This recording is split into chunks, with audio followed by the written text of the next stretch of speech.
దేవుని సంఘమునకు మన ప్రభు ప్రియ రక్షకుడైన క్రీస్తు వారి పరిశుద్ధ నామములో నా హృదయపూర్వకంగా వందనాలు తెలియజేస్తున్నాను. అదేవిధంగా ఈ దిన కార్యక్రమానికి నాతో పాటు ఇచ్చేసినటువంటి తోటి సహోదరులు సేవకులకు ప్రత్యేకంగా వేదిక మీద అలంకరించిన సేవకులకు ప్రత్యేకంగా వందనాలు తెలియజేస్తున్నాను. ప్రియులారా, అందరూ బాగున్నారమ్మా? చెప్పండి, గట్టిగా చెప్పండి. అందరూ బాగున్నారా? చాలా సంతోషం.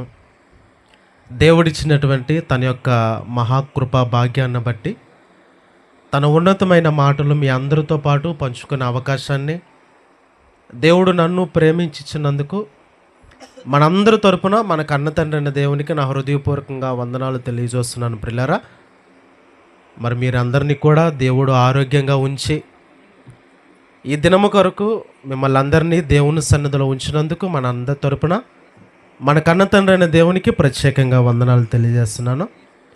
మరలా చాలా కాలం తర్వాత మీ మధ్యకి దేవుడు నన్ను క్షేమంగా నడిపించి నా ఆత్మీయులైనటువంటి మీ అందరితో పాటు కూడా దేవుని ఉన్నతమైన మాటలు పంచుకునే అవకాశాన్ని దేవుడు నాకు ఇచ్చాడు. చాలా సంతోషం. దీన్ని గొప్ప భాగ్యంగా నేను భావిస్తున్నాను. ప్రియులారా, ఇంతవరకు కూడా ఎంతో ఓపికతో దేవుని సేవకులు చెప్పినటువంటి ఉన్నతమైన హెచ్చరిక మాటలు మీరు విన్నారు. చాలా సంతోషం.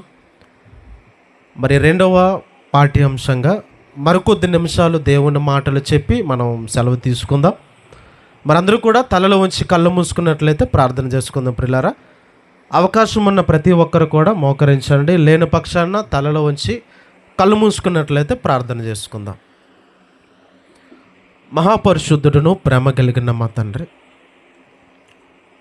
మీరు మమ్మల్ని ప్రేమించి ఈ దినాన్ని మమ్మల్ని సజీవులుగా ఉంచి నీ సన్నిధి సహవాసాన్ని మాకందరికి అనుగ్రహించినందుకు మీకు కృతజ్ఞతలు తండ్రి. మా జీవితాలను క్రమపరిచి బాగు చేసే ఉన్నతమైన మీ మాటలు నేర్చుకునే అవకాశాన్ని ఈ కార్యక్రమం ద్వారా ఏర్పాటు చేసిన మీ ప్రియులైన పిల్లలైన వారి అందరినీ జ్ఞాపకం చేసుకునండి. చివరి ముగింపు మాటలలో మరెన్నో హెచ్చరిక మాటలు మీ పిల్లలకి చెప్పటానికి సిద్ధపడుచుండగా నీ ఆత్మచేత నన్ను నింపి నడిపించి మీ పిల్లలు గ్రహించగలిగే మాటలు చెప్పగలిగే జ్ఞానాన్ని నాకు ప్రసాదించమని మా ప్రభువును ప్రియరక్షకుడైన క్రీస్తు వారి పరిశుద్ధ నామములో ఈ ప్రార్థన వేడుకొంచున్నాం తండ్రి, ఆమెన్. ప్రభువునందు ప్రియమైనటువంటి దేవుని వారలారా, రెండవ పాఠ్యాంశంగా ఈరోజు మనం నేర్చుకునబోతున్నటువంటి అంశం పేరు ఏంటి చెప్పండి? రెండో పాఠం ఏం నేర్చుకోబోతున్నాం? గట్టిగా చెప్పండి. రక్షణ నిర్లక్ష్యానికి తప్పదా భారీ మూల్యం. అంటే రక్షణను నిర్లక్ష్యం చేస్తే, అశ్రద్ధ చేస్తే దాని విషయంలో మనం భారీ మూల్యాన్ని మనం చెల్లించుకోక తప్పదు. ఇది ఎక్కడో మనకి వినబడుతుంది కదా ఈ మాట. ఎక్కడ? ఎంతమంది టీవీలు చూస్తారమ్మా? పర్లేదు చెప్పండి. ఎంతమంది టీవీ చూస్తారు? చేతులు పైకెత్తండి. వెరీ గుడ్, మంచోళ్ళు మీరు అందరూ కూడా. మనం టీవీలో ఎక్కువగా ఈ మాట మనకు వినబడుతూ ఉంటుంది. ఏంటి? నిర్లక్ష్యానికి తప్పదు భారీ మూల్యం. ఒక సీరియల్ వచ్చే ముందు ఒక యాడ్ వస్తుంది. ఏంటి? మద్యపానం, ధూమపానం ఆరోగ్యానికి హానికరం అని ఒక యాడ్ వచ్చిన తర్వాత దీనిని మద్యపానాన్ని ఎవరైతే సేవిస్తారో, ధూమపానాన్ని ఎవరైతే సేవిస్తారో వారికి తప్పదు భారీ మూల్యం. భారీ మూల్యం అనేసరికి మనకి ఏదో డబ్బులు గుర్తొస్తాయి. డబ్బుల గురించి అక్కడ చెప్పట్లేదు. ఎందుకనంటే ఈ ధూమపానం అనగా సుట్ట, బీడి, సిగరెట్ వీటిని కాల్చటం వల్ల మనిషి ఎంత భయంకరమైనటువంటి అనారోగ్యానికి గురవుతాడో అక్కడ ముందుగా ఒక సినిమా వచ్చేటప్పుడైనా, సీరియల్ వచ్చేటప్పుడైనా టీవీలో చూపిస్తారు.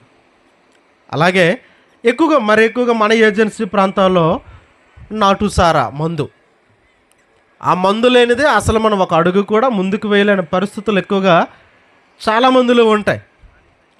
ఈ మందు తాగే వాళ్ళు, మద్యపానం సేవించే వాళ్ళు కూడా దానిని సేవించటం వల్ల ఎలాంటి భయంకరమైన పరిస్థితి తన జీవితంలో ఎదుర్కోవలసి వస్తుందో ముందుగానే చెప్తాడు. చుట్టా బీడీ సిగరెట్ కాల్చటం వల్ల ఊపిరితిత్తులు పాడైపోతాయి అని చెప్పి ఆ ఊపిరితిత్తులు ఒక స్పాంజు ఒక ఆయిల్లో ముంచిన తర్వాత దాన్ని తీసుకొచ్చి ఎలా పిండిటట్టుగా చూపిస్తాడు. అప్పుడు దాని నుంచి నల్లని రసం కింద కారుతూ ఉంటుంది. దాని అర్థం ఏంటి? మీరు సిగరెట్ కాలిస్తే ఇదిగో మీ ఊపిరితిత్తులు ఏం చేస్తుందో తెలుసా? దాన్ని శుభ్రంగా పిండి పిప్పి చేసేస్తుంది లోపలికి మీరు పీల్చినటువంటి ఆ పొగ. అలాగే మందు కూడా చక్కగా ఉంటుంది, నోట్లో నుంచి పడి గొంతుకులో పడి అలా వెళ్ళిపోతుంటే అంటాడు. అంత కష్టమైతే ఎందుకు తాగడమో మరి, లేదు అందులోనే మజా ఉంటుంది అంటాడు. మరలా మందు తాగుతూ లాస్ట్ చిన్న డ్రాప్ ఉండిపోయి చూసారా కొంతమంది డైలాగులు అంటే లాస్ట్ ఆ చిన్న చొక్కలైనా ఉంటుందండి అసలైన మజా. మరి ముందు ఎంత బాటిల్ ఎత్తేసావు అప్పుడు లేదా? లేదు ఆ చిన్న డ్రాప్ అంట, దాన్ని కూడా ఎలాగెలా కొట్టుకొని మరీ తాగుతాడు. అది ఆనందం చావడానికి. చూసారా? ఇంకొంతమంది కైనా గుట్కా పానుపరాగి ఇవి నమిలే వాళ్ళు కూడా ఉన్నారు. ఏటో ఆనందం సంతోషం. బొగ్గ ఎంత ఎత్తుగెత్తుకున్నట్టు బొగ్గలో పెట్టుకునే వాళ్ళు కొంతమంది, పెదవుల్లో పెట్టుకునే కొంతమంది, నాలుగు కింద పెట్టుకునే వాళ్ళు కొంతమంది. అవి లేకపోతే అసలు ఏంటో తెలియనటువంటి మరి తోచదు వాళ్ళకి. ఎన్ని హెచ్చరికలు చేస్తున్నా కూడా నా దగ్గర ఒకటి ఉంది చూడండి, ఇప్పుడే తెప్పించాను తమ్ముడిని అడిగే. ఇదేంటిది? ఇది చార్మ్స్ సిగరెట్ ప్యాకెట్. సిగరెట్లు తాగే వాళ్ళకి ఇది కొంటారు. దీని ఖరీదు ఎంత? 5 రూపాయలు ఎంత ఉంది? 60 రూపాయల? 65 రూపాయలు సిగరెట్ బాక్స్. దీని మీద ముందుగానే వాడు ఒకటి రాస్తాడండి. దేంటో తెలుసా? తంబాకు యూజర్స్ డై క్యాన్సర్స్ అని. అంటే దాని అర్థం ఏంటో తెలుసా? తంబాకు అంటే సిగరెట్. ఈ సిగరెట్టు మీరు తాగటం వల్ల, కాల్చటం వల్ల డై యూర్ క్యాన్సర్ అని.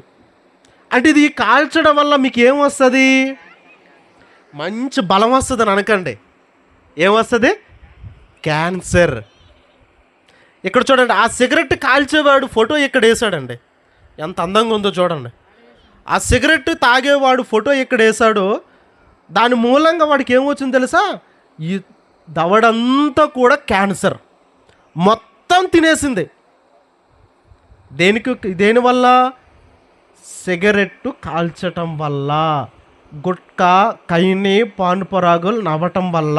చూడండి, మొత్తం ఈ దవడంతా కూడా తినేసింది. దాన్ని తీసేస్తాడు డాక్టర్ దగ్గరికి వెళ్ళి, అప్పుడు సరిపోద్ది. రేపు పొద్దున్న మంచినీరు తాగటానికి కూడా లాభం లేదు. కానీ ఇది తాగటం వల్ల ఇంత భయంకరమైన పరిస్థితికి నువ్వు గురవుతావనని ముందుగానే ఇంత పెద్ద ఫోటో రాష్ట్ర కేంద్ర ప్రభుత్వాల వాళ్ళు సిగరెట్ పెట్టి మీద కానీ, కైన ప్యాకెట్ మీద కానీ, మందు తాగే ఆ బాటిల్ మీద కానీ ఎంత వేసినా కూడా వింటారండి వాళ్ళు? వింటారంటారా చెప్పండి? వినరు. నిర్లక్ష్యం. ఇది తాగటం వల్ల నీ ఆరోగ్యం పాడైపోద్ది. అంతేకాక నువ్వు భయంకరమైనటువంటి క్యాన్సర్ అనే వ్యాధికి నువ్వు గురవుతావు. ఆ క్యాన్సర్ అనే వ్యాధి ఏ అవయవానికైతే వస్తుందో ఆ అవయవాన్ని తీసేయవలసి వస్తుంది. మందులేస్తే బాగుపడేది కాదు క్యాన్సర్. ఇంజక్షన్లు వేస్తే నువ్వు ఆరోగ్యవంతుడిగా మారే అవకాశం లేదు. ఈ ఏరియా మొత్తము కూడా డాక్టర్ దగ్గరికి వెళితే దాన్ని కట్ చేసి బయటికి తీసిపడేస్తాడు. అంటే మరి ముందుగానే ఇన్ని హెచ్చరికలు చేస్తున్నారు. వద్దండి, ఎందుకు ఆ మందు జోలికి పోతారు, ఎందుకు ఆ సిగరెట్ కాలుస్తారు, దానివల్ల మీకు బలం రాదు, ఆరోగ్యం రాదు. ఏమంటారు? డబ్బులు ఇచ్చి కొట్టించుకోవడం అంటే ఇదే ఉదాహరణ. ఏదో సామెత అంటారు కదా, అదేంటి ఆ సరదా? డబ్బులు ఇవ్వడం ఏంటి, మళ్ళీ వాడి చేత కర్రిచ్చి కొట్టించుకోవడం ఏంటి? ఇదొక రకమైన సరదా. డబ్బులు ఇవ్వడం ఎందుకు, ఈ రోగాలను కొని తెచ్చుకోవడం ఎందుకు? వింటారా? వినరు. నిర్లక్ష్యం. ఈ నిర్లక్ష్యానికి తప్పదు భారీ మూల్యం. ఏంటో తెలుసా మూల్యం? నువ్వు చెల్లించుకోవాలి. నీ ప్రాణాలనే పోగొట్టుకునే పరిస్థితి ఏర్పడుతుంది. నిర్లక్ష్యం ఏంటి? ప్రభుత్వ వాళ్ళు, ఇంటిలో ఉన్న వాళ్ళు, నీ కడుపును పుట్టిన వాళ్ళు, నీ భార్య వద్దండి అని ఎంత తల మొత్తుకున్నా ఆ మందు జోలికి పోవడం మానవు, ఆ సిగరెట్ జోలికి పోవడం మానవు, వాటిని కొనటం మానవు, వాటిని అమ్మటం మానవు. ఏమొస్తుంది దానివల్ల? నీ జీవితమే చీకటిమయం, నీ బ్రతుకే అర్ధాంతరంగా ముగిసిపోతున్నటువంటి పరిస్థితులు. ప్రియులారా, ఆలోచించండి. దేనికి ఉపయోగపడేది చెప్పండి? దేనికి అది బలాన్ని ఇచ్చేది చెప్పండి? ఎందుకు పనికిరానటువంటిది అది.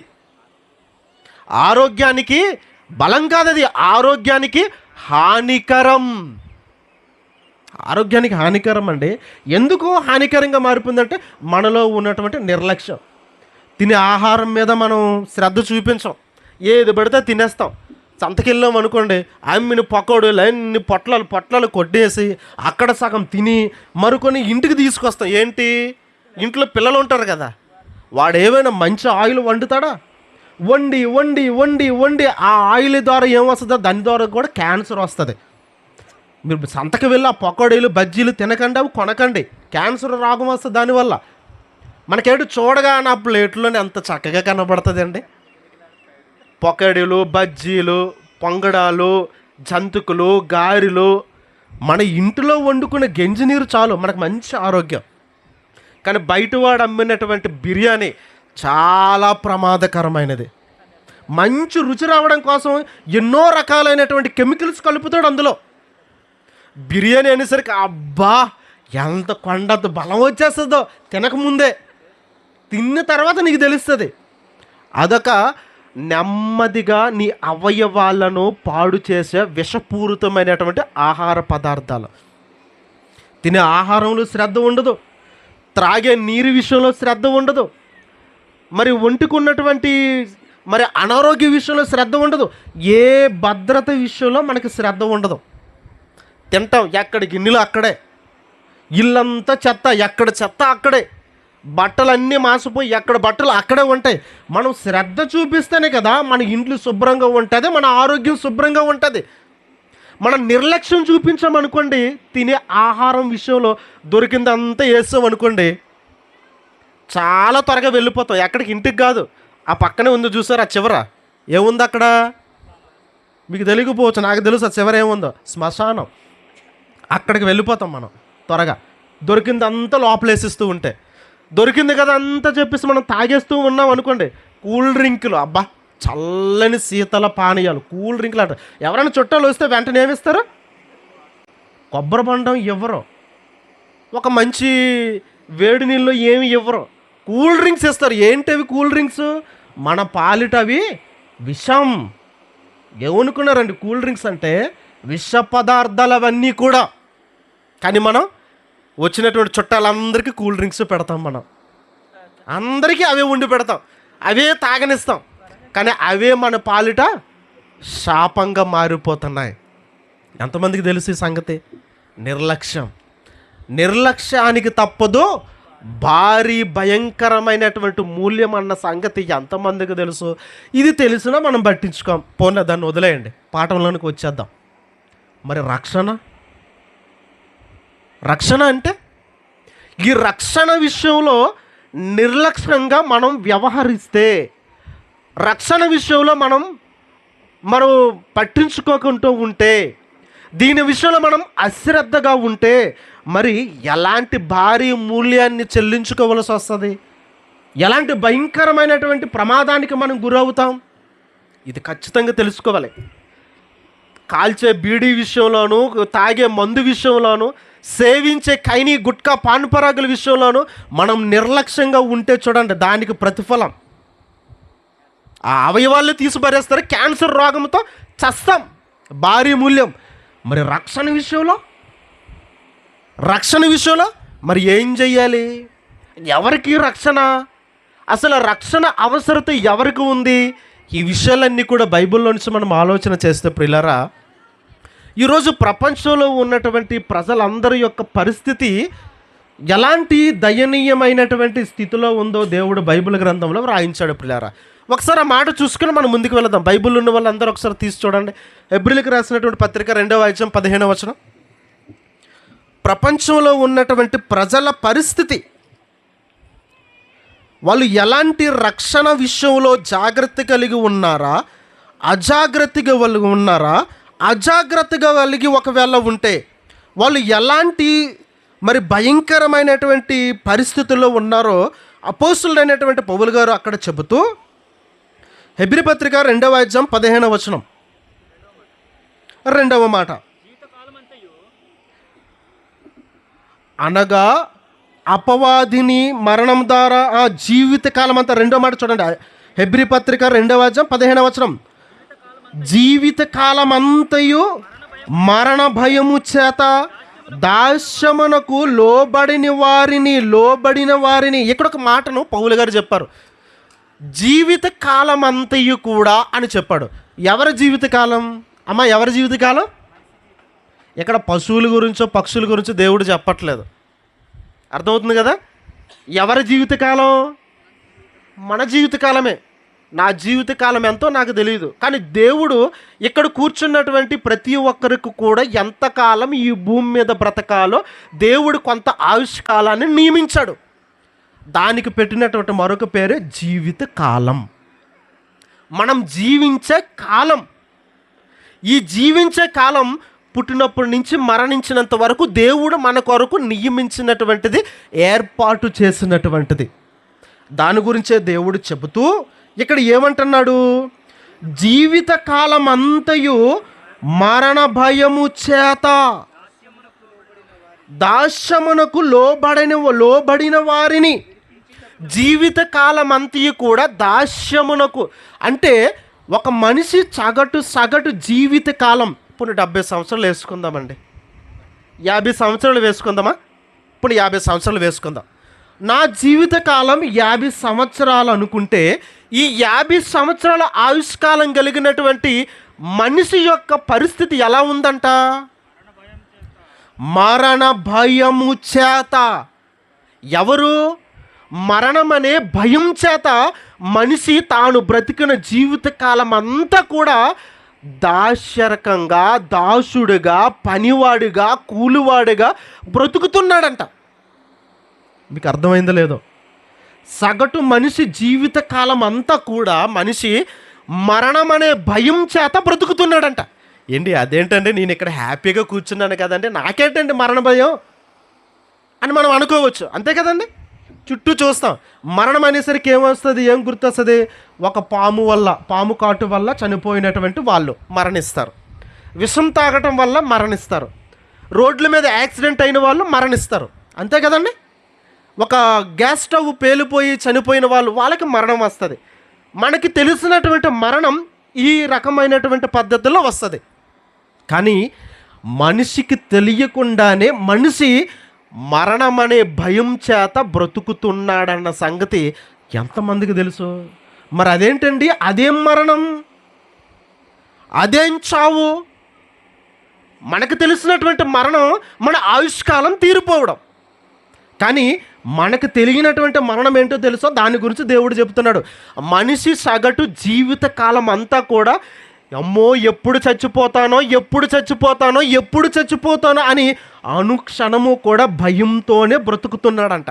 మనమేంటి, నిర్భయంగా కాలు మీద కాలేసుకొని కూర్చొని చిన్నగా మంచం మీద పడుకొని పైన ఫ్యాన్ తిరుగుతుందా లేదా, ఫ్యాన్ స్లో అయిపోయింది, ఫీడ్ పెట్టు, ఒక పెడుతుంది, కరెంట్ అయిపోయిందండి, అయితే విసనకర్ర పట్టుకుని విసురు. ఏ భయము లేకుండా ఎంత నిర్భయంగా మనం ఉంటామండి ఇంట్లో. మనకు తెలియదు మనం ఏ పరిస్థితుల్లో ఉన్నామో, చెప్పేవాడు లేడు. తెలియనటువంటి మనిషికి భయం ఉంటుందండి? చెప్పండి, తెలియని మనిషికి భయం ఉంటుందా?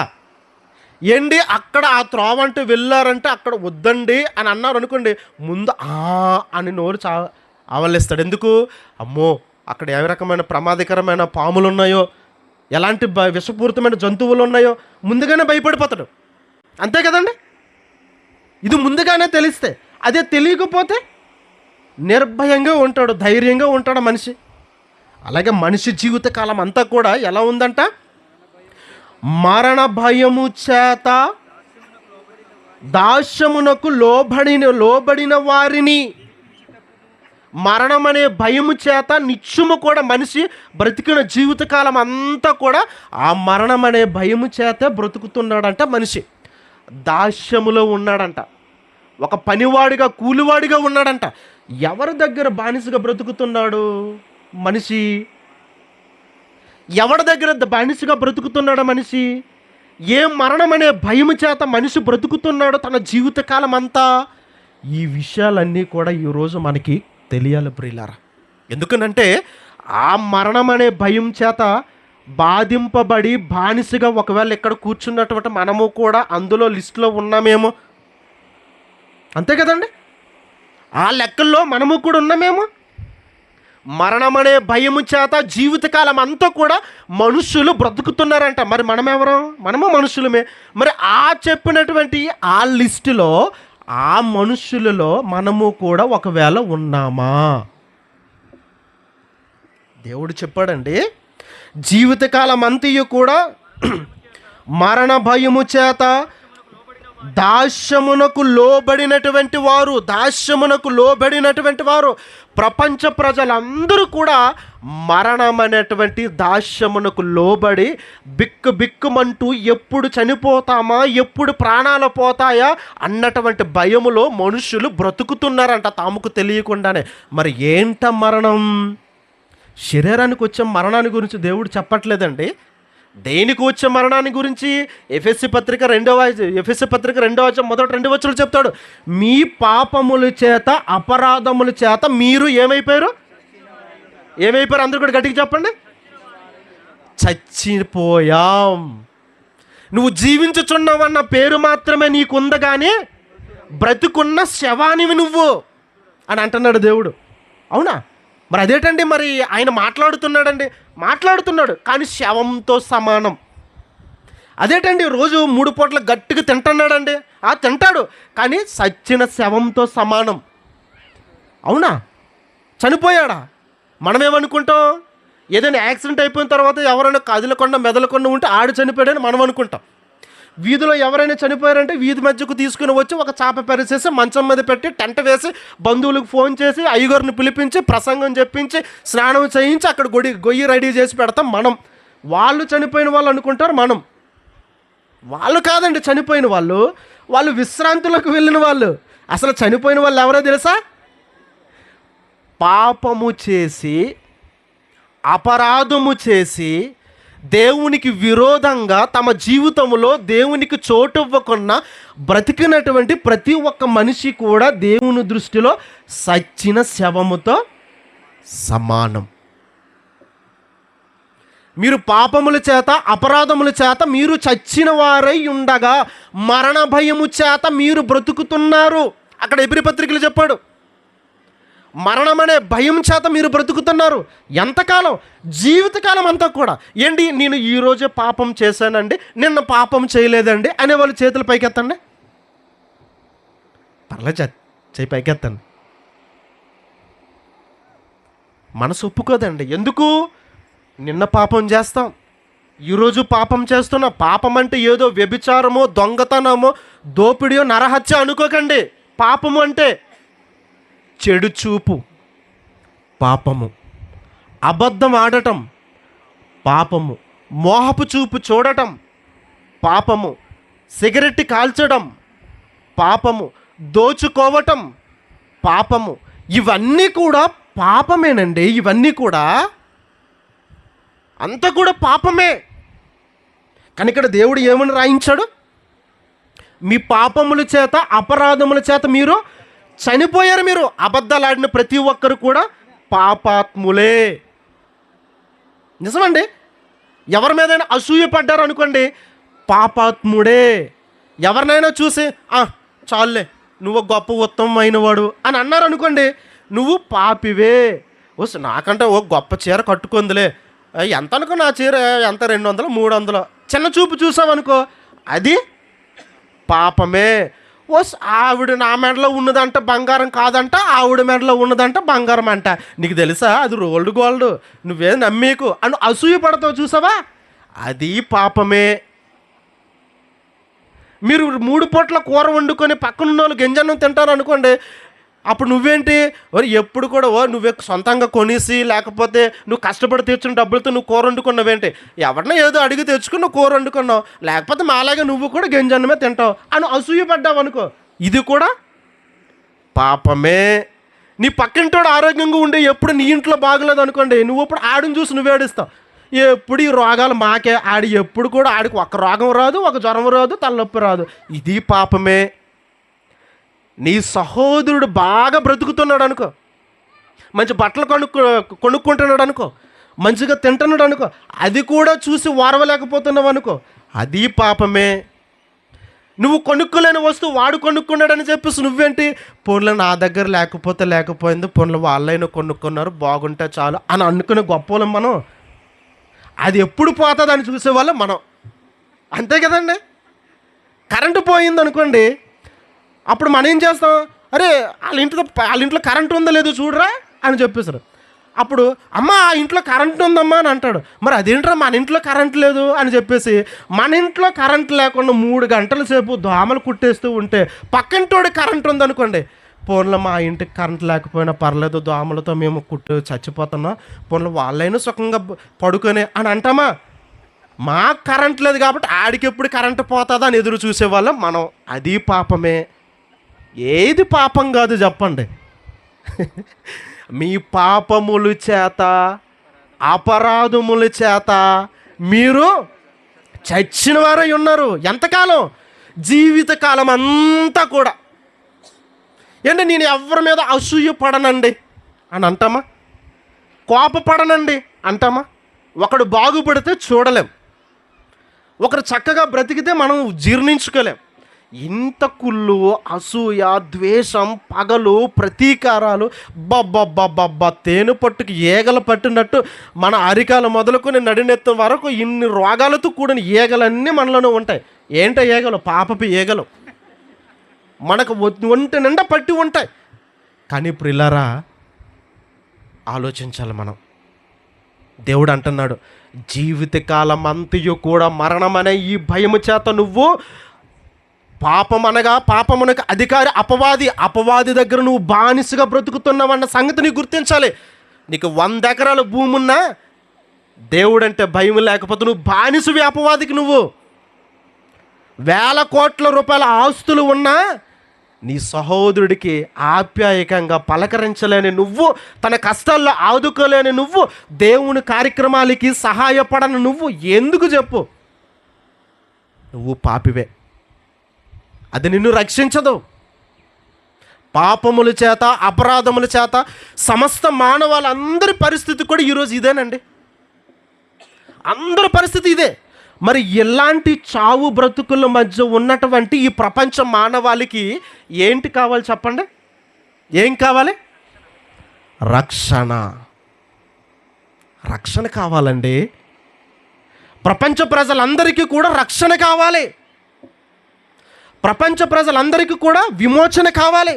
మీ పాపముల చేత అపరాధముల చేత అందరూ చనిపోతున్నారు, దేవునికి దక్కకుండా పోతున్నారు, దేవునికి దూరం అయిపోతున్నారు, దేవునికి మిగలకుండా పోతున్నారు. అప్పుడు తండ్రి ఎంత బాధపడతాడండి? మనకు పుట్టినటువంటి 3 కొడుకులు పుట్టారు అనుకోండి, మొదటిగా ఒకడు చనిపోయాడు అనుకోండి, చాలా రోజులు బాధపడతాం. మరికొన్ని రోజులకి 2వ వాడు చనిపోయాడు అనుకోండి, ఇంకా దుఃఖపడతాం. మరికొన్ని రోజులకి ఆ 3వ వాడు కూడా చనిపోయాడు అనుకోండి, మన కష్టం, మన యొక్క బాధ, మన దుఃఖం ఎవరితో చెప్పుకుంటాం చెప్పండి? ఈలోగా ఆపరేషన్ చేసుకున్నాం. ఇప్పుడు 2వసారి మరలా ఆపరేషన్ చేసుకొని మరలా పిల్లలకి అందామని అంటామా? 3వసారి 4వసారికి శరీరం సహకరించదు. అందులోని సిజేరియన్ అయిన వాళ్ళకి మరలా 2వసారి ఛాన్స్, 3వసారి ఛాన్స్ ఉండదు. సిజేరియన్ ఆపరేషన్ అయిన వాళ్ళకి 2 సార్లు అవకాశం ఉంటుంది పిల్లలు కనడానికి. మరి వాళ్ళ పరిస్థితి ఏంటి? ఒక తల్లిగా ఒక తండ్రిగా మన కడుపును పుట్టిన పిల్లలే మన చేతులకి కాకుండా వాళ్ళు పోతూ ఉంటే మనం ఎంత బాధపడతామో, కుమిలిపోతామే. అనునిత్యము కూడా మనలో ఉన్నటువంటి పాపము మనల్ని బానిసలుగా చేసుకుని చావునకు తీసుకుని వెళ్ళిపోతూ ఉంటే ఆ దేవుడు ఇంకెంత బాధపడతాడో చెప్పండి. ఆయన బాధపడుతూ చూస్తూ ఊరుకుంటాడా? ఒక తల్లి ఒక తండ్రి బాధపడుతూ చూస్తూ ఊరుకుంటారా? ఏమే ఊరుకవే పోన్లే, దేవుడిచ్చాడా, ఊరుకవే ఎంతకాలం ఏడుస్తావు, పోన్లే అదిగో మీ వదిన పిల్లలు ఎవరో ఉన్నారా, పాపన బాబున పోనీ పెంచుకుందాం, వాళ్ళతో మాట్లాడదాం అనైనా అంటాడు వాదార్చడానికి.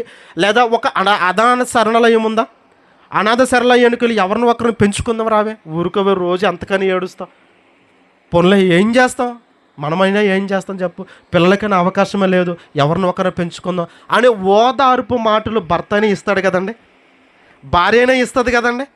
మరి దేవుడు ఇవ్వడా ఓదార్పు?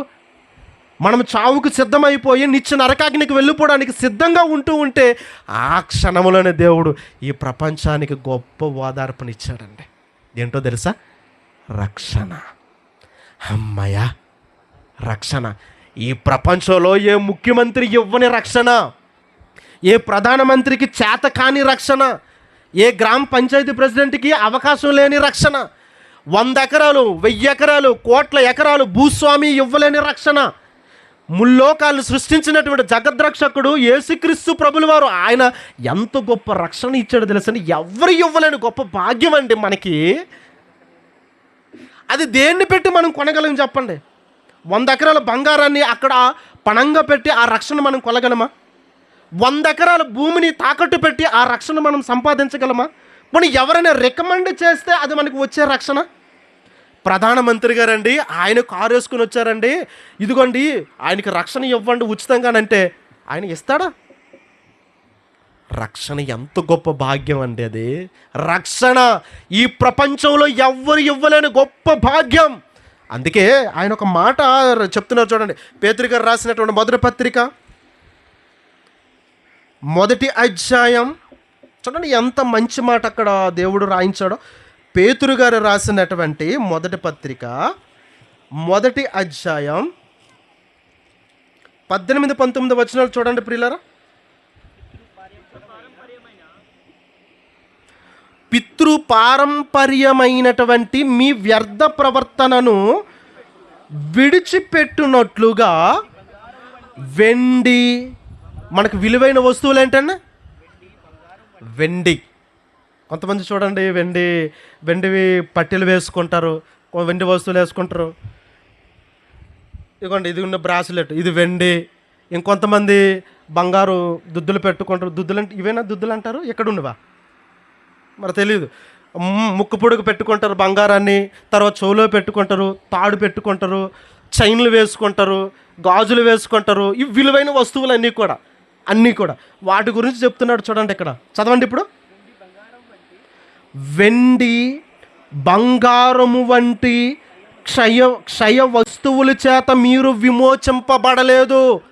ఆ పాపమనే మరణమనే కోపములో నుంచి, ఆ దాస్యములో నుంచి, ఆ యొక్క భయంకరమైనటువంటి నిత్య నరకాగ్ని గుండానికి వెళ్ళిపోకుండా మిమ్మల్ని విడిపించడానికి సర్వశక్తిమంతుడైన క్రీస్తు వచ్చి దేని చేత విమోచించాడంట? వెండి చేత కాదు, బంగారం చేత కాదు. వెండి బంగారం ఎందుకు ఇక్కడ పోల్చాడనంటే మన జీవితంలో ఎక్కువగా విలువనిచ్చేది వాటికే. ఇంకా దానికంటే విలువైనవి వజ్రాలు, అంతే కదండి. వజ్రాలు, బంగారము, వెండి ఇలాంటి వస్తువులు ఇచ్చి ఎవరైనా కూడా మన పాపముల నుండి మనలను విమోచించారా, మనలను విడిపించారా?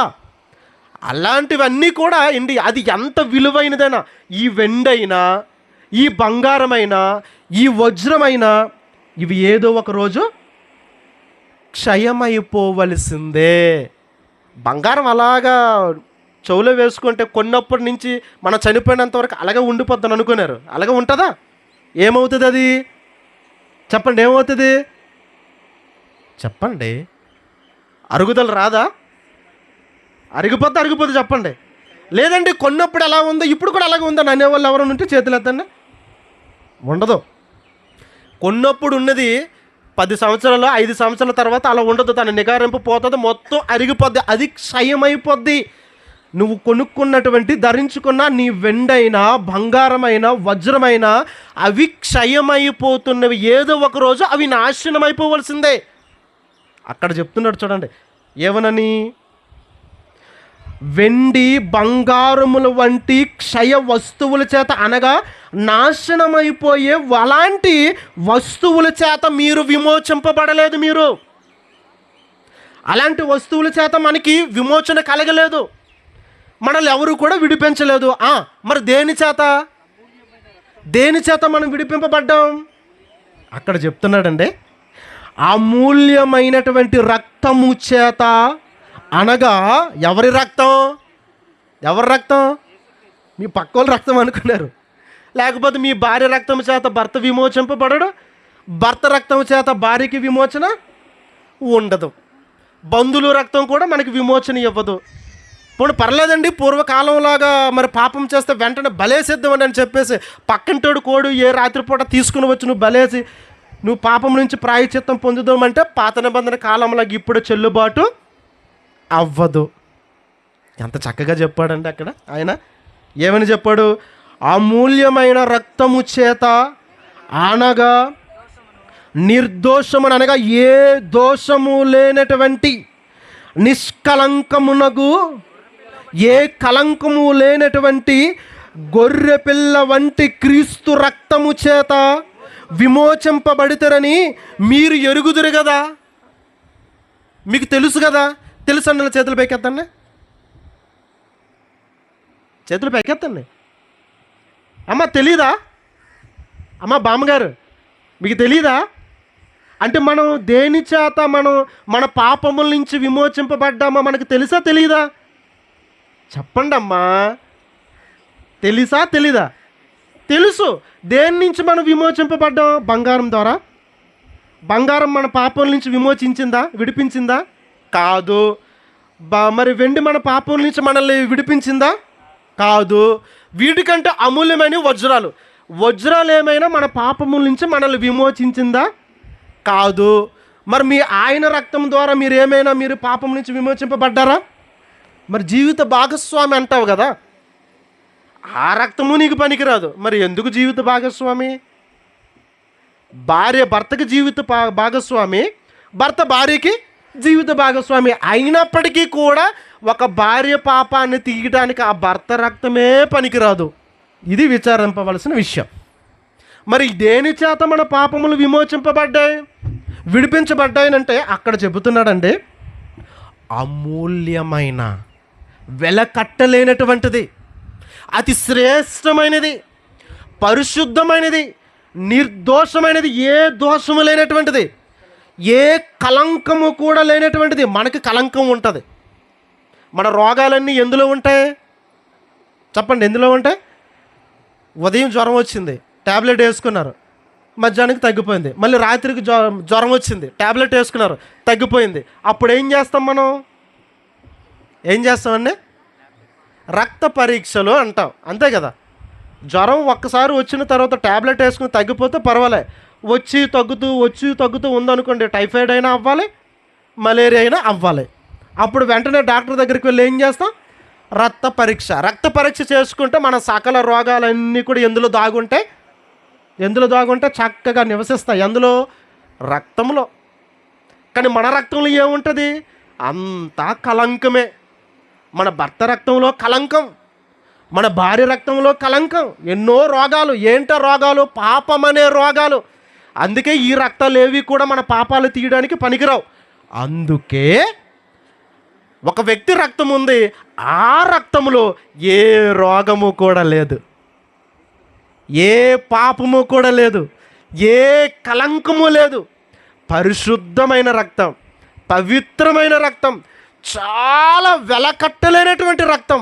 ఎవరిదబ్బా అంత రక్తం, అంత గొప్ప విలువైన రక్తం అని అంటే అక్కడ చెబుతున్నాడండి, అమూల్యమైన రక్తము చేత, అనగా నిర్దోషమును నిష్కలంకమునగు గొర్రె పిల్ల వంటి క్రీస్తు రక్తము చేత విమోచింపబడితరని మీరు తెలుసు. మనకి అమ్మయ్య, మొత్తానికి మన పాపముల నుంచి బయటపడ్డామండి. ఎలా బయటపడ్డాం? అతి విలువైన, అమూల్యమైన, పరిశుద్ధమైన, పవిత్రమైనటువంటి రక్తము చేత మనం విమోచింపబడ్డం. అంటే ఒకప్పుడు మరణం అన్నటువంటి ప్రమాదంలో ఉన్నటువంటి మనలని ఇప్పుడు ఆ ప్రమాదంలో నుంచి ఇప్పుడు యేసుక్రీస్తు వారు ఏం చేశారు? రక్షించి బయటికి తీసుకుని వచ్చారు. మనకిప్పుడు రక్షణ వచ్చింది. మనం రక్షణలో ఉన్నామా? ఎంతమంది బాప్తీసం తీసుకున్నారు? చేతులు పైకెత్తండి. బాప్తీసం ఎంతమంది తీసుకున్నారు? Very good. ఆల్మోస్ట్ అందరూ కూడా బాప్తీసం తీసుకున్నారు. బాప్తీసం తీసుకున్న ప్రతి ఒక్కరు కూడా క్రీస్తు ఇచ్చినటువంటి రక్షణలో ఉన్నవాళ్ళే. పాపం అనే బానిసత్వంలో నుంచి మనం విడిపింపబడ్డాం. మరణం అనే భయంకరమైనటువంటి రోగంలో నుంచి విడిపింపబడ్డాం. మనం చాలా గొప్ప వాళ్ళం, చాలా అదృష్టవంతులం, చాలా విలువైన వాళ్ళం మనం. అయితే ఎంత విలువైన రక్షణ మనకిచ్చాడు క్రీస్తు, ఎంత ప్రాముఖ్యమైనటువంటి రక్షణ మనకిచ్చాడు క్రీస్తు. అది వెలకట్టలేనటువంటి రక్షణ, అది దేనికి సరితూగలేనటువంటి రక్షణ, ఎక్కడ కొనలేనటువంటి రక్షణ, ఎవరు ఎప్పుడు ఏ మనిషికి ఇవ్వలేనటువంటి రక్షణ.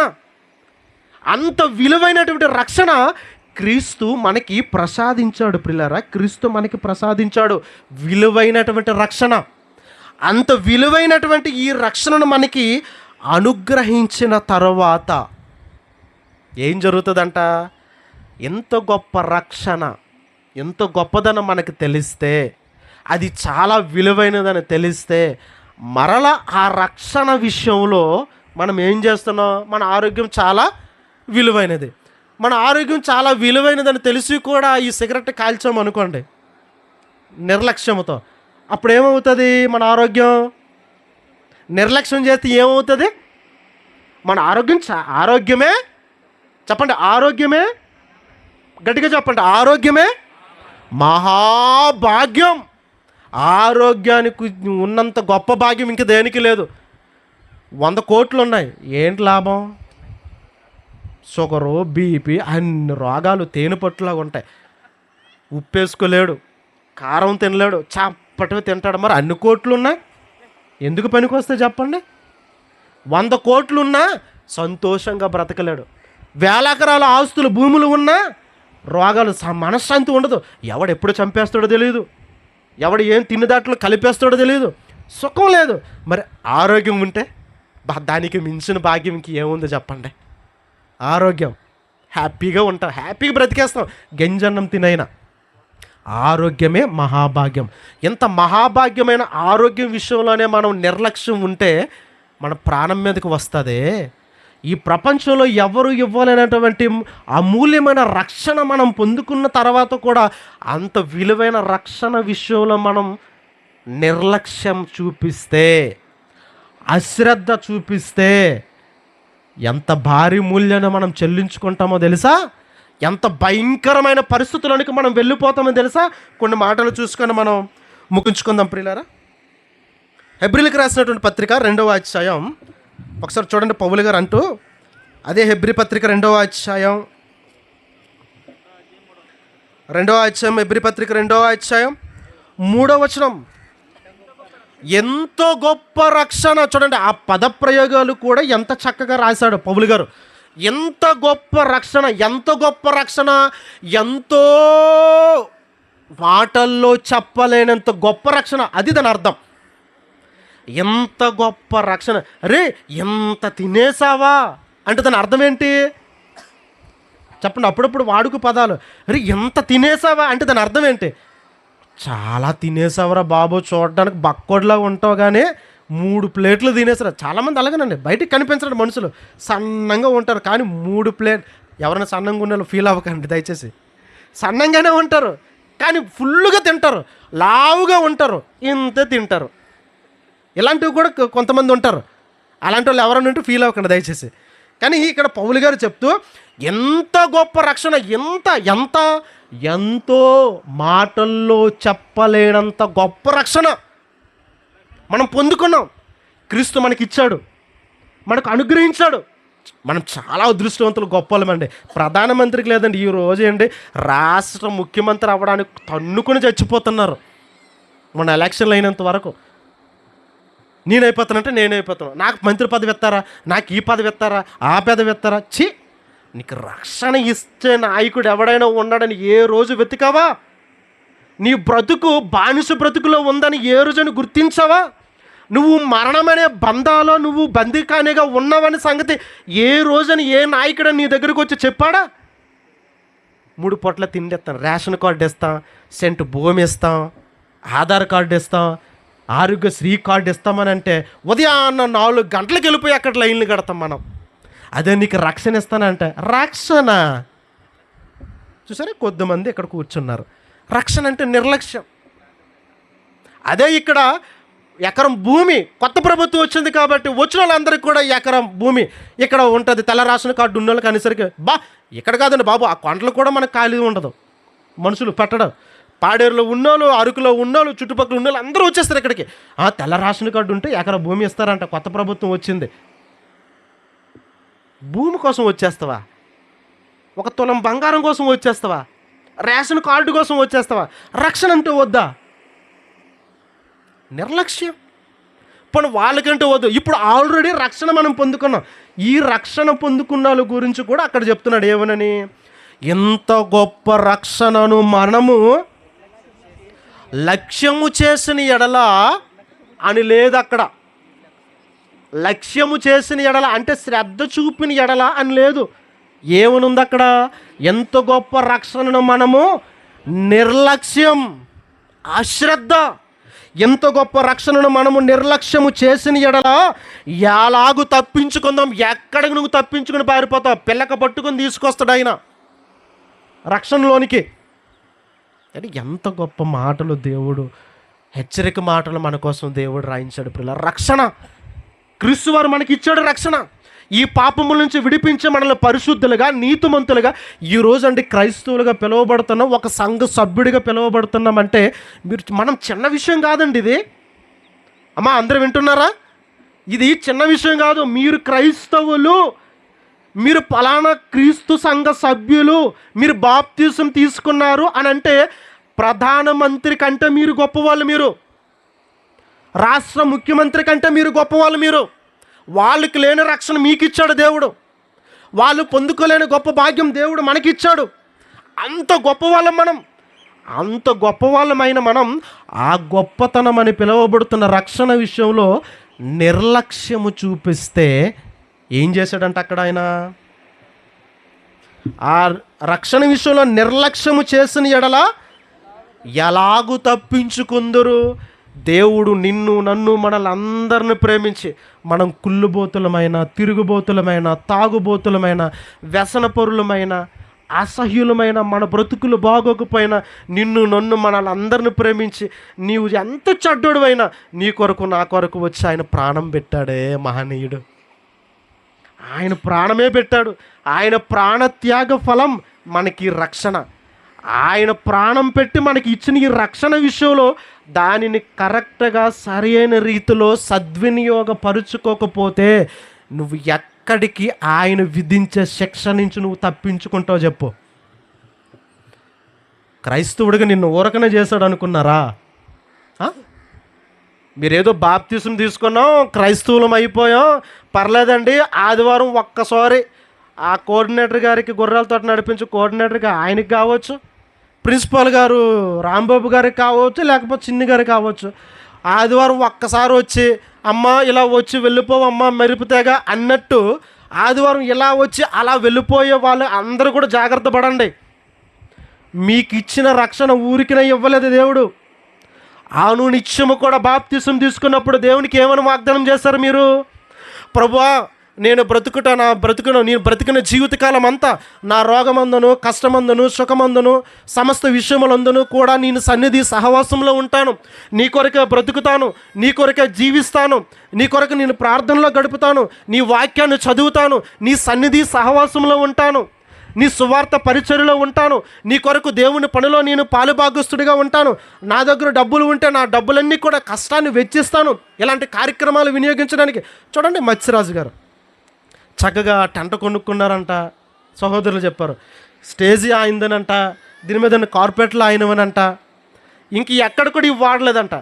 మొట్టమొదటిసారిగా దేవుని పని కొరకు వాడడానికి ఇచ్చాడండి. నేను ఎంత సంతోషం అండి ఇది. కొత్తగా కొనుక్కున్న చెవులీలు పక్కింటోడికి ఇస్తామా మనం?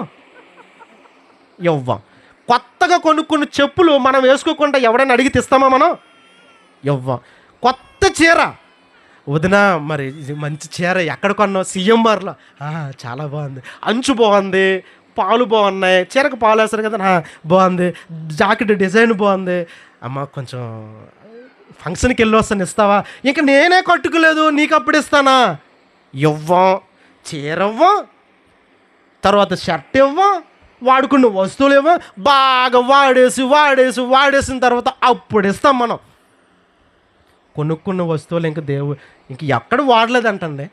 దేవుని కోసం ఫస్ట్ ఓపెనింగ్. నిజంగా ఆ కుటుంబాన్ని దేవుడు దీవించాలండి. నేను మనస్ఫూర్తిగా చెప్తున్నాను, మన దగ్గరున్న వస్తువు దేవుని కోసం ఎప్పుడు వాడబడాలి. ఆ తర్వాత సౌండ్ సిస్టమ్, ఇది ఎక్కడ? గాలిపాడు నుంచి వచ్చిన సహోదరులు దేవుని పని కోసం. దేవుడు ఎంత హ్యాపీ ఫీల్ అవుతాడండి, ఎంత చక్కగా ఆయన ఆనందపడతాడండి. దేవుడు మనకిచ్చినటువంటి ఈ రక్షణ విషయంలో కూడా ఈ రక్షణను మనం ఎప్పుడు సద్వినియోగం చేసుకోవాలి తప్ప దేవుని కొరకు వినియోగించకుండా, దేవుని కొరకు వాడకుండా దీన్ని దుర్వినియోగం చేసే హక్కు, అధికారం ఎవ్వరికి లేదు. బాప్తిసం తీసుకున్నప్పుడు నువ్వు ప్రమాణం చేసావు దేవునికి, మార్చిపోకు. తండ్రి నీ సన్నిధిలోనే ఉంటాను. ఏం మా సన్నిధికి వస్తావా? వస్తాను పదండి. చుట్టాలు ఇప్పుడే వచ్చారా? బైబిల్ ఏం చెప్పిందో తెలుసా? ఎవరైనా నీ చుట్టాలు వస్తే వాళ్ళని కూడా జుట్టు పట్టుకుని తీసుకురమ్మన్నాడు దేవుని సన్నిధికి. వాళ్ళు వచ్చారని షాకుతో నువ్వు ఉండిపోవడం కాదు. మరి ఏంటంటే అక్కడ గుర్రాల తోట వరకు ఏమి నడుచుకుంటూ వస్తానండి. మరి అదే మా ఇంట్లో వాళ్ళకి ఎవరికైనా బాగోకపోతే పరుగున ఆటో ఎవరెక్కడ తీస్తారో, ఎవరు ఆటో బేరం ఆడాలో, పాడారు గవర్నమెంట్ హాస్పిటల్ తీసుకెళ్ళిపోతావే.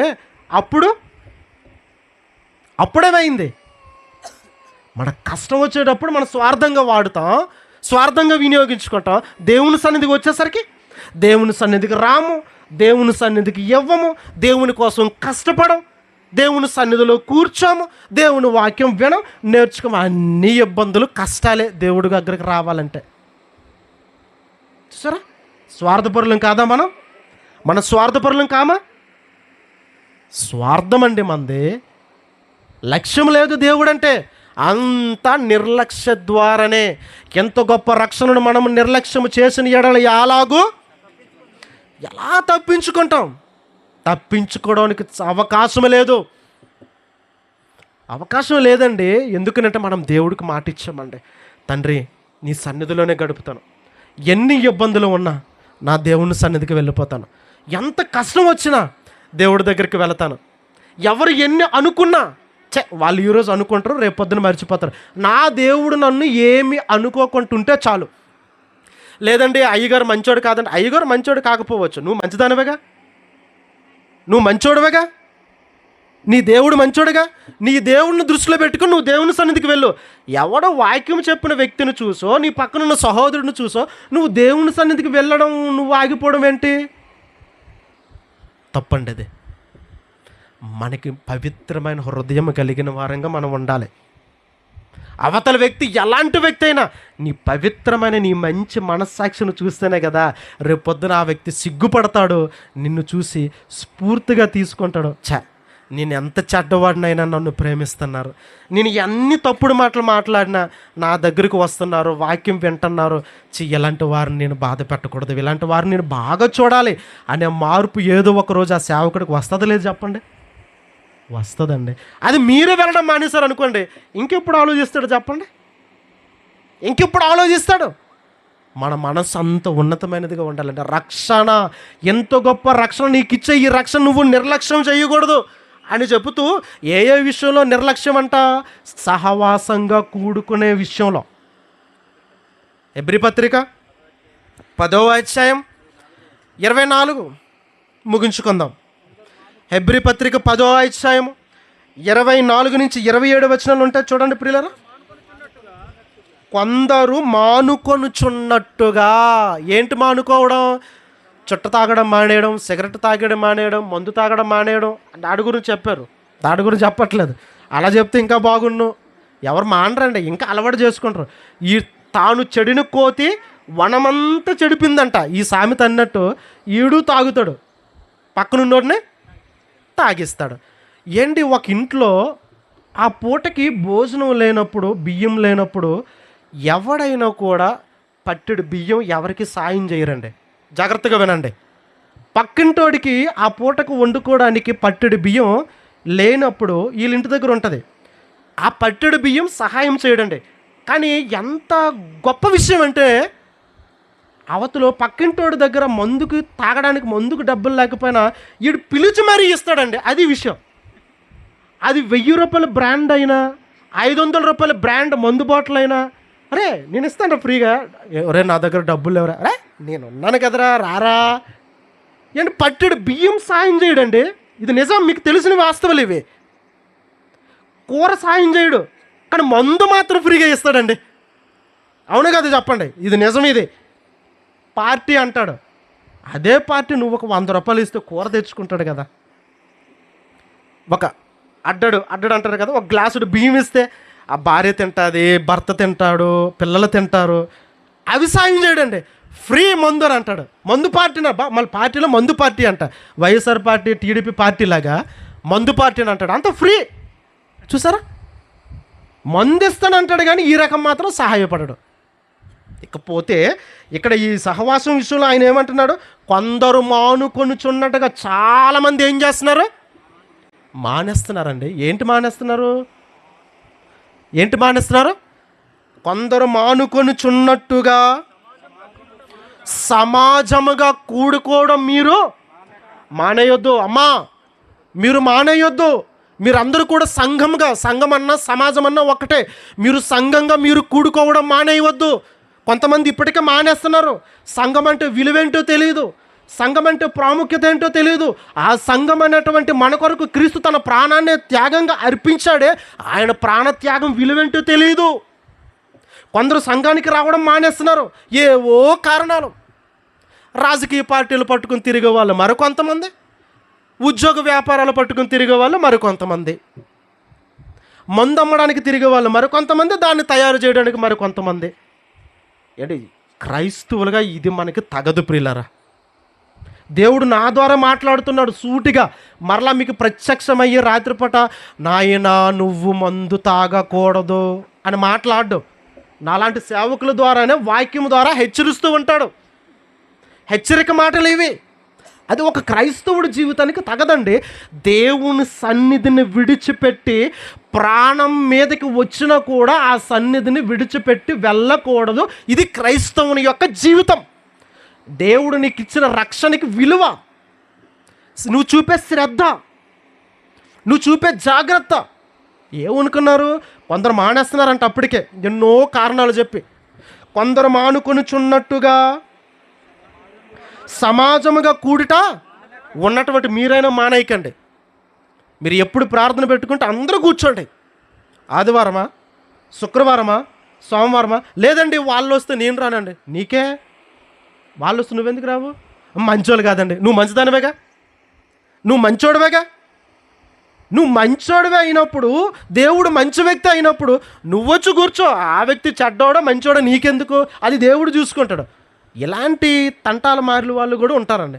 వాళ్ళు వస్తే నేను రానండి, వాళ్ళు కూర్చున్న దగ్గర నేను కూర్చున్నా అని ఇటు తిప్పేవాళ్ళు కొందరు, అడి తిప్పేవాళ్ళు కొందరు, మాట్లాడుకున్న అడి తిరిగిపోయే వాళ్ళు మరికొంతమంది. అండి క్రైస్తవ్య జీవితంలో ఇవి ఉన్నాయండి. ఎంత సిగ్గుచేటండి. కొందరు మానుకొనుచున్నట్టుగా ముందు లైన్లో కూర్చుంటే అదే లైన్లో వాళ్ళు కూర్చున్నారు అనుకోండి, ఇలాగ జరిగిపోయి వెనక్కి వెళ్ళిపోతారు. వాళ్ళకు పక్కన కూర్చున్న దగ్గర కూర్చోరు, మాట్లాడిన దగ్గర మాట్లాడరు. రిఫరెన్స్ ఏం వాక్యం చెప్పారండి, రిఫరెన్స్ అప్పుడప్పుడు పక్కన అడుగుతాం కదండి. మన కిట్టిన వాళ్ళు పక్కన కూర్చున్నారు అనుకోండి, ఇలా చూసి మళ్ళీ ఇటు తిప్పేసి అటువైపు అలా ఉండిపోతాం. మరి ఇలా చూడడం, మరి ఇంకా చూసారా, క్రైస్తవుడి జీవితానికి ఇది తగదు. కొందరు మానుకొనుచున్నట్టుగా సమాజముగా మీరు కూడటం మీరు మానేయొద్దు, మీరు మానుకోవద్దు. మీరు మానక ఒకనికి ఒకడు హెచ్చరించచ్చు. సంఘముగా మనమంతా ఇప్పుడు కూడుకొని చేయాల్సిన పని ఏంటో తెలుసా? ఒకరికి మకరం ఏం చేయాలంటమ్మా? హెచ్చరించాలంట. ఏంటి, గొడవలు ఆడుకోవడానికి కాదు. ఏ విషయంలో హెచ్చరించడానికి? అమ్మా దేవుడు మనకింత రక్షణ ఇచ్చాడు. ఈ రక్షణ నువ్వు నిర్లక్ష్య చేయొద్దు, నరకానికి వెళ్ళిపోతావు. మనం దేవుని సన్నిధికి వెళ్ళాలమ్మా, దేవుని వాక్యం వినాలి, నేర్చుకోవాలి. మరి ఆ పని ఈ పని ఉందని నువ్వు రావట్లేదేంటి? ఇది కరెక్ట్ కాదు కదా, ఇది హెచ్చరిక అని నువ్వు హెచ్చరించాలి. అలాగే నువ్వు కూడా నన్ను హెచ్చరించాలి. ఒకరిని ఒకరు ఏం చేయమన్నాడు అక్కడ? హెచ్చరించుచు. అరే ఈరోజు ఏంటి ప్రార్థనకు రాలేదు? చుట్టాలు వచ్చారా? ఒరే చుట్టాలు వచ్చారని చెప్పేసి నువ్వు ప్రార్థనకు రావడం మానేయడం ఏంట్రా బాబు? అవసరమైతే చుట్టాలను కూడా నువ్వు దేవుని సన్నిధికి తీసుకుని రావాలి కదా. ఇది కరెక్ట్ కాదు కదా, ఇది హెచ్చరిక.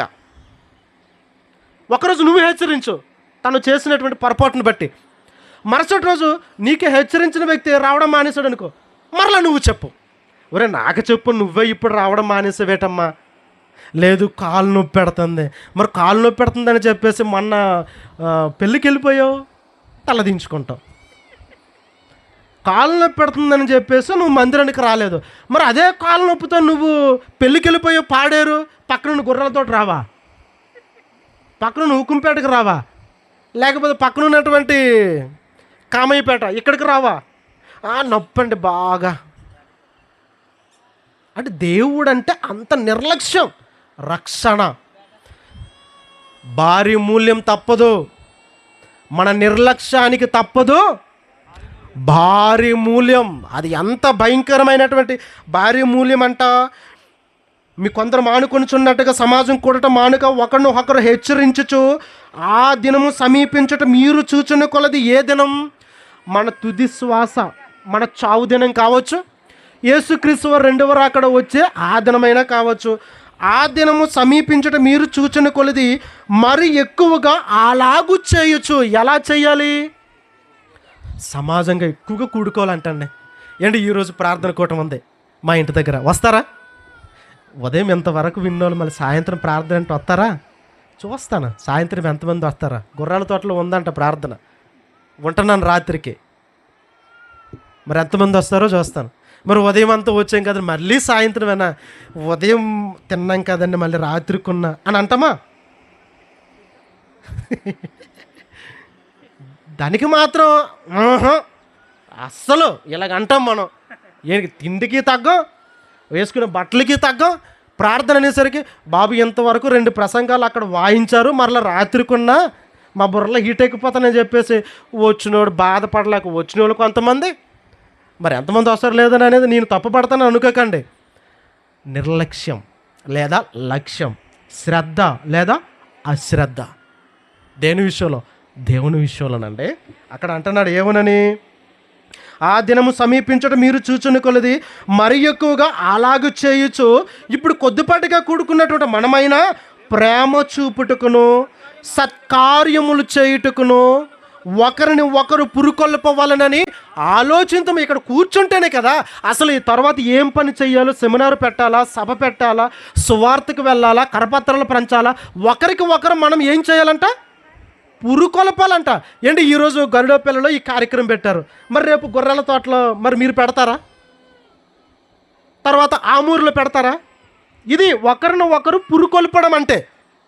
ఆ తర్వాత బుడ్డబుడ్డి గ్రామంలో పెడతారా? మీరు కలిసి కూర్చొని సత్కార్యములు చేయుటకు అంటే దైవ సంబంధమైన కార్యక్రమాలు చేయుటకి మీరు ఏం చేయాలంట? ఒకరిని ఒకరు. ఏంటి ఈరోజు మా ఇంటి దగ్గర ప్రార్థన, ఏంటి రేపు మా ఇంటి దగ్గర ప్రార్థన, ఏంటి ఆ ప్రార్థన అయిపోయిన తర్వాత మాకు ఒక అవకాశం ఇవ్వండి, మా ఇంటి దగ్గర కూడా ప్రార్థన. అమ్మ మీ ఇంటి దగ్గర ప్రార్థన పెట్టుకుంటారా? ఒకరిని ఒకరు పురుకొలుపు కొనుచు. అదండి ఆ దినము సమీపించిన కొలదే ఒకరిని ఒకరు పురుకొలుపు కొనుచు ప్రేమ చూపుటకును సత్కారము చేయుటకును ఒకరిని ఒకరు పురుకొల్పడానికి, ఒకరినొకరు రేపడానికి ఆలోచన కలిగి ఉండాలంట. చూడండి మనమేం చేస్తాం? వాళ్ళ ఇంటి దగ్గర ప్రార్థనకి ఎక్కువ మంది వచ్చారు, మా ఇంటి దగ్గర తక్కువ మంది వచ్చారు, వీళ్ళందరూ కూడా వాళ్ళ ఇంటికి ప్రార్థనకు వచ్చేయాలంటే మా ప్రార్థనకి రావంట. మనం ఇవన్నీ చేతులు ఇవన్నీ కూడా ఏం చేస్తామండి? నలిపేస్తుంటాం మనం. ఏంటి నలిపేయడం? దీని అర్థం ఏంటి? కోపం. ప్రార్థన కూడుకుల దగ్గర కోపమే, ప్రార్థనకు వచ్చినా తలపోటే, ప్రార్థనకి ఆ ఇంటికి వచ్చిన వాళ్ళు ఈ ఇంటికి రాకపోయినా తలపోటే. మరి ఆ ఇంటి దగ్గరకు వచ్చామని మా ఇంటి దగ్గరికి ఎందుకు రావు? వాళ్ళ ఇల్లు అంటే రుచి, మా ఇల్లు అంటే చేదా. ఏంటి ఇలాంటి మాటలు విన్నారు? రక్షణ రక్షణ విషయంలో ఎంత జాగ్రత్తగా ఉండాలండి. ఆ దినము సమీపించుట కొలది మీరు చూచుని కొలది ఏం చేయడంట, ప్రేమ చూపుటకును సత్కార్యము చేయుటకును ఒకరిని ఒకరము పురుకొల్పటానికి ఆలోచించాలి కదండి. ఈరోజు ఇక్కడ కార్యక్రమం చేసాం, ఇక్కడతో అయిపోయిందా? అమ్మయ్య, మరలా ఎప్పుడో ఏ సంవత్సరానికో 2 సంవత్సరాలకో. ఇది మన పురుకొల్పిలాగా ఉంటుంది, ఎంకరేజ్ అనమాట. పురుకొల్పడం అంటే ఎంకరేజ్ చేయడం. మరలా ఏ సంవత్సరానికో ఎవరు బాధో పడకపోతే కార్యక్రమం పెడదామా ఒక బాబాడు బుర్ర తినేస్తున్నాడు రా బాబు, ఆడు బాధ పడలేకపోతే ఏదో కార్యక్రమం పెట్టేద్దాం, అన్నయ్యని పిలిపిద్దామా, వద్దులే అన్నయ్యలు వైజాగ్ నుంచి అంటే మళ్ళీ చాలా తలపోటు. పక్కనే ఉన్నారు కదా, రాంబాబు అన్న ఉన్నాడు, ఈ పక్కన అరకులో చిన్నబాబు అన్న ఉన్నాడు, పోనీ వీళ్ళు వద్దులే మరలా బైక్ మీద రావాలి. ఈ పక్కన గుర్రాల తోట అడ్డగా నడిచి వచ్చి చిట్టుబాబు, ఏ ఖర్చు ఉండదు. కాదండి, దేవుని కార్యక్రమం ఈరోజు ఎంతగా చేస్తే రేపొద్దున వీళ్ళు ఇప్పుడు ఎంత చేశారు, రేపొద్దున ఇక్కడ ఎంత తక్కువ ఉంది, తర్వాత ఇంకొంచెం రెట్టింపు సౌండ్ సిస్టమ్ పెంచడం, 10 మందిని ఇంకా ఎక్కువగా గ్యాదర్ చేయడం, మరిన్ని ఏమంటుందండి ఈ టెంట్లు మరికొన్ని రెట్టింపు వేయడం. ఈరోజు సాంబార్తో భోజనం పెడితే రేపొద్దున చికెన్తో భోజనం పెట్టడం, పోటీ దేవుని పనిలో. అదండి ఒకరినొకరు పురుకొల్పడం అంటే. ఆ దినము సమీపించిన కొలది మరి ఎక్కువగా మనమేంటి ఒక్క కార్యక్రమం చేసాం, అది మొత్తం అంతా నీరసం. బాగా కొట్టినటువంటి గాలి బెలూన్ ఎలా ఉంటుంది, ఎంత ఉబ్బుతుంది. చిన్న పిన్ను పొట్టు పొడిచేసాం అనుకోండి, ఏమవుతుంది, తుస్ అయిపోయింది అంతే. మన హంగు, మన ఆర్భాటం, మన ప్రోత్సాహం, మన ఉత్సాహం. దేవుని కార్యక్రమాల విషయం అలాగ ఉండకూడదు ప్రియులారా. అందుకే రక్షణ విషయంలో నిర్లక్ష్యం. ఈ రక్షణ మీరు పొందుకున్నారు, మరి 10 మందికి మీ రక్షణ మీరు అందించరా, మీ రక్షణని కాపాడుకోరా? అదే చెప్తున్నాడు కదండి. యెషయా గ్రంథం 5:24 చూడండి. యెషయా గ్రంథం ముగించేస్తున్నాం, 5:24. యెషయా గ్రంథం 5:24. సైన్యములకు అధిపతి యెహోవా ఆయన యొక్క ధర్మశాస్త్రమును మీరు నిర్లక్ష్య పెట్టుదురు. ఇశ్రాయేలీయుల యొక్క పరిశుద్ధ దేవుణ్ణి, ఆయన యొక్క వాక్యమును ఏం చేస్తున్నారంట, తృణీకరించుదురు. చూడండి, కాబట్టి ఆజ్ఞ జ్వాలకి ఒక కట్టె, ఒక కర్ర ఎలాగైతే మలమల కాలిపోద్దో అలా కాల్చివేయబడినట్లు ఎండిపోయినటువంటి గడ్డి మంట పెడితే ఎంత చక్కగా అది కాలుతుందో అలాగే మన వేళ్ళు కూడా కుళ్ళిపోయి మన బ్రతుకులన్నిటిని కూడా అలా కాల్చి బూడిద చేసేస్తానంటున్నాడండి దేవుడు. ఎందుకు? నా వాక్యం అంటే వాళ్ళకి లెక్కలేదు, నా వాక్యం అంటే శ్రద్ధ లేదు వాళ్ళకి. బైబిల్ చదవడం అంటే కష్టం, వాక్యం వినడానికి రమ్మంటే కష్టం, వాక్యం నేర్చుకోవడానికంటే కష్టం. ఎక్కడుంది శ్రద్ధ చెప్పండి? నిర్లక్ష్యం. ఊరకండి ఎప్పుడు కూడా బైబిల్, ఎప్పుడు కూడా ప్రార్థన, నిర్లక్ష్యం. అదే మన ఇంటి పనులు, వంట పనులు, తిండి పనులు, పెళ్ళి, పేరంటాలు. మొన్నటి వరకు కూడా మోదకమ్మ ఏంటంటే ఆ పండగ, మోదకొండమ్మ అమ్మవారి పండగ. ఆ పండగ మరి ఎంతమంది వెళ్ళుంటారులేండి, చెప్పుకుంటాం ఏంటి సరదా అక్కడ. ఎందుకంటే అంత తిరణాలే, ఎక్కువ మంది వస్తారు, అన్నీ అమ్ముతూ ఉంటారు, ఏమైనా కావాలంటే కొనుక్కోవచ్చు, మన బంధువులు వస్తారు, చుట్టాలు వస్తారు, బాగుంటుంది కదండి, మంచి ఎంటర్టైన్మెంట్గా ఉంటారు, అన్నీ బాగుంటాయి. దానికైతే వెళ్తాం ఎంత కష్టమైనా. అది ప్రార్థనకి రమ్మంటే డబ్బులు లేవండి. అది అక్కడికైతే పక్కింటి దగ్గర అప్పు తీసుకుని మరీ వెళ్తాం, పెళ్ళికైనా పేరెంటానికైనా. ప్రార్థనకంటే డబ్బులు లేవా, నడిచిరా. అదే దేవుడికి నువ్వు ఇచ్చినటువంటి గొప్ప ప్రాధాన్యత, లక్ష్య పెట్టడం. దేవుని వాక్యం వినడానికి ఎంత దూరం ఉండండి, నువ్వు నడిచిరా, అప్పు తీసుకునిరా. అమ్మో ఎంత త్యాగమే, ఊరుకోండి మీరు అలాగే అంటారు. చాలా కఠినమైన మాట ఇది, అంతే కదండి. దేవుని ధర్మశాస్త్రాన్ని ఏం చేస్తున్నారంట, దేవుని ధర్మశాస్త్రాన్ని నిర్లక్ష్యం చేస్తున్నారంట. ఆ నిర్లక్ష్యానికి తప్పదు భారీ మూల్యం. ఏంటో తెలుసా? మన జీవితాలని సర్వనాశనం చేసేస్తాను అన్నాడు దేవుడు. నీలాంటి వ్యక్తి కోసమా నేను రక్షణ ఇచ్చాను? నీలాంటోడా బాగుపడాలని నా కొడుకుని నీ కొరకు ప్రాణం పెట్టమని నీకు రక్షణ ఇవ్వాలని పంపించాను. నీకిచ్చే రక్షణ నీకిచ్చే దాని బదులు ఎవరికే ఇస్తే బెటర్. అప్పుడప్పుడు అంటాను చూడండి, అరే నిన్ను క్షమించే బదులు ఇంకొకరిని క్షమిస్తే చాలరా అని అంటాం. కానీ ప్రిలారా, దేవుడు మనకిచ్చినటువంటి ఈ రక్షణ విషయంలో మనం నిర్లక్ష్యం అనేది ఉండకూడదు. ఈ రక్షణ మనం కాపాడుకోవాలి, దీన్ని భద్రపరుచుకోవాలి, దీన్ని ప్రయోజనకరంగా మార్చుకోవాలి. అలా ఎవరైతే మార్చుకుంటారో ప్రిలారా, వాళ్ళన్ని కుటుంబాలు కూడా ఆశీర్వదింపబడినగా ఉంటాయి. చివరిగా ఒక మాట చూసుకొని ముగించుకుందాం ప్రిలారా. దినవృత్తాంతములు 2వ గ్రంథం 29వ అధ్యాయం ఒకసారి చూడండి. దినవృత్తాంతములు 2వ గ్రంథం 2వ దినవృత్తాంతముల గ్రంథం 29వ అధ్యాయం 11వ వచనం. 29వ అధ్యాయము 11వ వచనం. నా కుమారులారా, తనకు పరిచారకులై ఉండి ధూపము వేయుచుండుటకును తన సన్నిధిని నిలుచుటకును తనకు పరిచర్య చేయుటకును యెహోవా మిమ్మును ఏర్పరుచుకొనును గనుక మీరు అశ్రద్ధ చెయ్యకుడి. చివరిసారిగా అందరితో దేవుడు చెబుతున్నట్టు మాట. అందరూ నా వైపు చూడండి. బాప్తీసం తీసుకునే రక్షణలోనికి వచ్చినటువంటి మీరందరూ ఎవరో తెలుసా? దేవుని పరిచారకులు మీరు అందరూ కూడా. అవునా? అదేటండి, వాక్యం చెప్పేవాళ్ళే కదా పరిచారకులు అని మనం అనుకుంటాం. బాప్తీసం తీసుకున్న ప్రతి ఒక్కరు కూడా దేవుని పరిచారకులే. ఎలా? బాప్తీసం తీసుకున్నావు నువ్వు. ఇక్కడ ఈ కార్యక్రమం జరుగుతుందంటే ముందుగా వచ్చి ఈ ప్రాంగణాన్ని అంతా కూడా శుభ్రపరిచిన వాళ్ళందరూ ఎవరు అనుకున్నారు? పరిచారకులే. ఇక్కడ చీపురు పట్టుకుని తుడిచిన వాళ్ళందరూ ఎవరు అనుకున్నారు? పరిచారకులే. వచ్చిన వాళ్ళందరికీ కూడా భోజనం సిద్ధపరిచి వంటను వండిన వాళ్ళు ఎవరు? వాళ్ళు పరిచారకులే. ఈ టెంటను తెచ్చిన వాళ్ళు ఎవరు? వాళ్ళు పరిచారకులే. సౌండ్ సిస్టమ్ని ఏర్పాటు చేసిన వాళ్ళు ఎవరు? వీళ్ళు పరిచారకులే. అందుకే పౌలు గారు అంటారు, పరిచర్యలు నానా విధములుగా ఉన్నవి. మేము వాక్య పరిచర్య చేస్తాం. మీరు తుడిచే కార్యక్రమం అది మీ పరిచర్య. భోజనం వడ్డించే వాళ్ళు అది పరిచర్య. ఇవన్నీ కూడా పరిచర్యలు రకాలు. మనమంతా కూడా దేవుని పరిచారకులం. మనం అది దృష్టిలో పెట్టుకొని మీరు మరి ఈ వచనాన్ని చదవండి. నా కుమారులారా, తనకు పరిచారకులై ఉండి ధూపము వేయుటకును తన సన్నిధిని నిలుచుటకును తనకు పరిచర్య చేయుటకును యెహోవా మిమ్మును ఏర్పరుచుకొనెను. యెహోవా మిమ్మును ఏర్పరుచుకున్నాడు కాబట్టి మీకు రక్షణ ఇచ్చాడు. ఇప్పుడు రక్షణలోనికి వచ్చారు. అందరూ వాక్యం చెప్పలేరు కదండి. కొంతమంది పాటలు బాగా పాడతారు, పాటలు పాడే పరిచర్య. కొంతమంది పాటలు కూడా పాడలేరు, ప్రార్థన బాగా చేస్తారు, ప్రార్థన పరిచర్య. వాక్యం చెప్పలేరు, పాటలు పాడలేరు, ప్రార్థన చేత కాదు. కానీ కొంతమంది కష్టపడి ఏం చేస్తారో తెలుసా?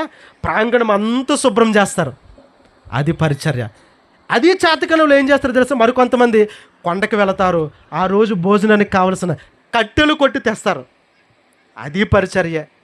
దేనికి ఉల్లంఘలేదు అనుకోండి, డబ్బులున్న వాళ్ళు తప్పుగా అనుకోకండి. దేనికి పని చేయడానికి ఇష్టపడలేదు అనుకో, డబ్బులు ఉన్నాయి అనుకోండి, వాళ్ళ దగ్గర ఉన్న డబ్బులు ఏంటి, ఈ సేవ కొరకు దీన్ని వాడండి, ఇది పరిచర్య.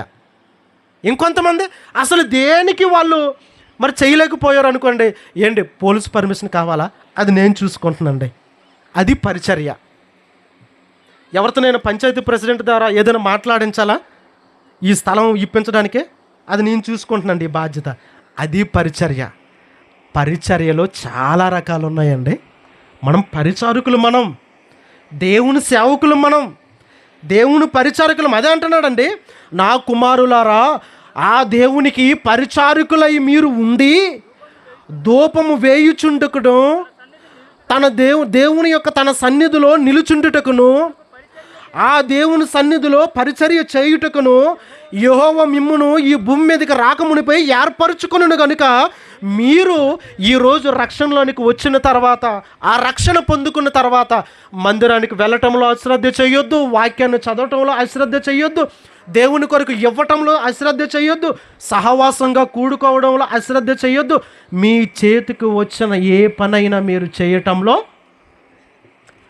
నిర్లక్ష్యంగా ఉండకండి, అశ్రద్ధ చెయ్యకండి. ఒకవేళ మనం అశ్రద్ధ చూపితే దేవుడి దగ్గర నుంచి వచ్చినటువంటి శిక్షకు మనం లోనవుతాం. అట్టి వారికి ఏముంటుందంట? రెండవ మరణం. అట్టి వారిని మరలా నూతన పరుచుట అసాధ్యం. తాగకూడదని తెలుసు, తాగేస్తున్నాం. సిగరెట్ కాల్చకూడదని తెలుసు, సిగరెట్ కాల్చేస్తున్నాం. తిట్టకూడదని తెలుసు, తిడుతున్నాం. అసూయ పడకూడదని తెలుసు, అసూయ పడుతున్నాం. అన్నీ తెలిసి కూడా నువ్వు మరలా అదే తప్పు చేస్తున్నావంటే మరలా నీకు ఏ వాక్యము చెప్పి నిన్ను నూతన పరచగలం చెప్పు. అట్టి వారిని నూతన పరచుట అసాధ్యం. కానీ దేవుని యొక్క తీర్పుకు వాళ్ళు అక్కడ ఎదురు చూస్తూ ఉండాలి. కాబట్టి ప్రియులారా, రక్షణ విషయంలో నిర్లక్ష్యంగా మనం ఉంటే భారీ మూల్యాన్ని మనం చెల్లించుకుంటాం. దేవుడు మనల్ని ప్రేమించిన ఈ రక్షణ ఇది ఎప్పుడు కూడా పనికిరానిదిగా ఉండిపోకూడదు. ఆ రక్షణను మనం సాధన చెయ్యాలి. దేవుని సన్నిధిలో గడపడం కావచ్చు, దేవుని పని చేయటం కావచ్చు, దేవుని కోసం కొద్దో గొప్ప ఈ పని మీరు చెయ్యండి, ఈ కానుక ఉంచండి, ఇదిగో ఈ సౌండ్ సిస్టానికి, ఈ కరపత్రాలు ముద్రించడానికి, ఇలాంటి కార్యక్రమం ఏర్పాటు చేయడానికి మీరు ఉంచండి. మీరు చాలా దూరం నుంచి వస్తున్నారు కదా, ఇదిగో ఈ కానుక. ఏదో ఒక రూపంలో మీకు చేతనైన సహాయం. మీ రక్షణ విషయంలో మీరు చేస్తున్నటువంటి పనులు మీరు అశ్రద్ధ కాదు కదా, దాన్ని మీరు నిర్వీర్యం చేయట్లేదు, దాన్ని కార్యసాధకం చెయ్యండి. అప్పుడు దేవుని చేత మెప్పు పొందేవారుగా ఉంటారు. అంత గొప్పవారిగా మీరు ఉండాలని నా మనస్ఫూర్తిగా కోరుకుంటూ ఈ మాటలు ముగిస్తున్న ప్రియులారా, కళ్ళు మూసుకుంటే ప్రార్థన చేసుకుందాం. మహాపరిశుద్ధుడును ప్రేమ కలిగిన మా తండ్రి, మీరు మా కొరకు ఇచ్చినటువంటి రక్షణ చాలా విలువైనది, గొప్పది తండ్రి. ఈ రక్షణ విషయంలో మేము అశ్రద్ధను పూని నీ సన్నిధికి రాకున్నా, నీ సన్నిధిలో గడపకున్నా, నీ కార్యక్రమాలు చేయకున్నా, నీ కార్యక్రమాలను విస్తృతంగా నాయన వ్యాపకం చేయకున్నా, నీ వాక్యం వినక చదవక సమస్త దైవ సంబంధమైన ప్రతి విషయంలో నిర్లక్ష్యంతో కలిగిన జీవితం మా జీవితంలో ఉందేమో తండ్రి. ఈ క్షణము నుంచి మీ విషయంలో ఏ చిన్న పొరపాట్లు కూడా చేయక సమస్త విషయములన్నిట్లో కూడా నాయన మేము నిర్లక్ష్యము చూపక లక్ష్యము చూపిన వారంగా, శ్రద్ధ భక్తులు కలిగిన వారంగా తండ్రి, మీ ఎడల భయభక్తులు కలిగిన జీవితాన్ని గడిపే ధన్యతను భాగ్యాన్ని మాకు అనుగ్రహించండి తండ్రి. మా సహోదరుల్ని జ్ఞాపకం చేసుకునండి. ఇక్కడ కూడి వచ్చినటువంటి నాయన కుటుంబ సభ్యులందరినీ కూడా నీ సన్నిధిలో జ్ఞాపకం చేసుకునండి. వారిని దీవించండి, ఆశీర్వదించండి. నీ నామానికి మహిమకరంగా నాయన తండ్రి, మా బ్రతుకులు మా జీవితాలు ఉండగలుగుటకు నాయన నీ కృప చెప్పున మమ్మల్ని అందరినీ కూడా నడిపించమని అడుగుచున్నాం తండ్రి.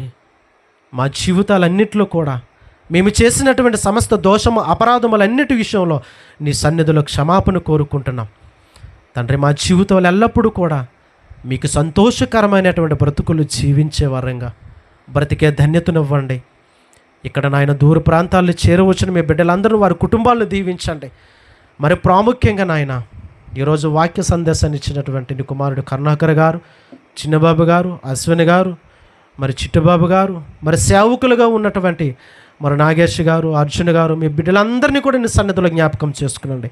వారిని వారి కుటుంబాలను దీవించి ఆశీర్వదించమని, నానాటికి అభివృద్ధి చెందుతూ ఇలాంటి కార్యక్రమాలు ఎన్నో మేము చేయుటకు నాయన శక్తిని సామర్థ్యాన్ని అనుగ్రహించమని మా ప్రభువుని ప్రియరక్షకుడైన క్రీస్తు వారి పరిశుద్ధ నామములో ప్రార్థన అడిగి వేడుకుంటున్నాము తండ్రి. ఆమేన్. అందరికీ వందనాలు ప్రియులారా. చలో.